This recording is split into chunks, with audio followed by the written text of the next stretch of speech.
Good afternoon po mga mga kamekanik, mga bossing.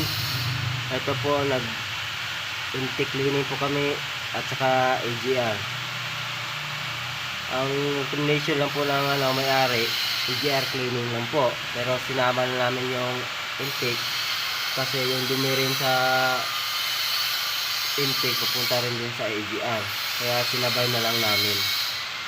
Ayun po, sobrang pong dumi mga bossing.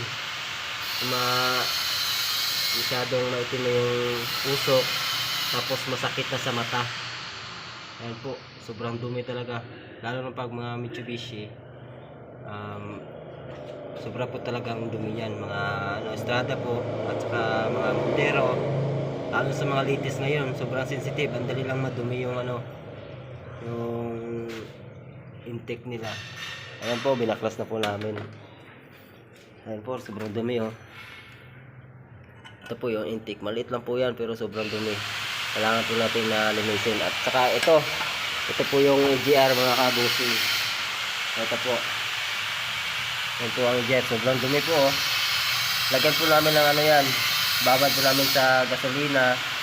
Tapos i-power wash konti. Tapos finishing na po yung brake cleaner para makatipid yung may-ari. Ayan. Tulong-tulong lang po. Ayan yung actuator niya, throttle actuator niya po. Sobrang po sobrang dumi na po. May mga oil na po sa gilid.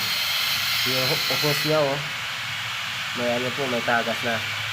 Kapalitan po yan. Yan po, shout out po mga bossing. Trabaho ng mechanic po yan. Yung mas silang trabaho yan. Sipag at syaga lang po. Trust the process. Bye bye. Thank you.